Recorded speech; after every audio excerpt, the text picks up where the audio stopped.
Welcome to Madasaling Pinoy, your prayer partner.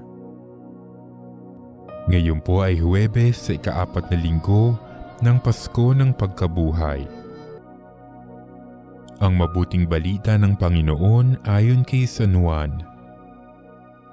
Nang mahugasan na ni Jesus ang mga paa ng kanyang mga alagad, sinabi niya sa kanila, "Sinasabi ko sa inyo, ang alipin ay hindi dakila kaysa kanyang Panginoon, ni ang sinugo kaysa nagsugo sa kanya.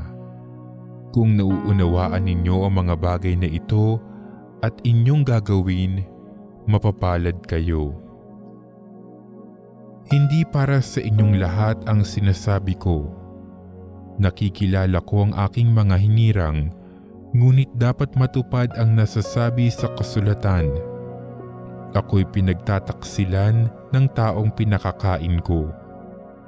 Sinasabi ko ito sa inyo bago pa mangyari, upang kung ito'y mangyari na, ay manalig kayo na ako'y si ako nga.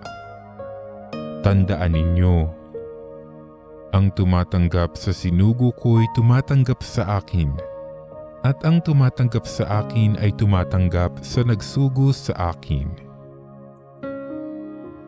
Ang mabuting balita ng Panginoon.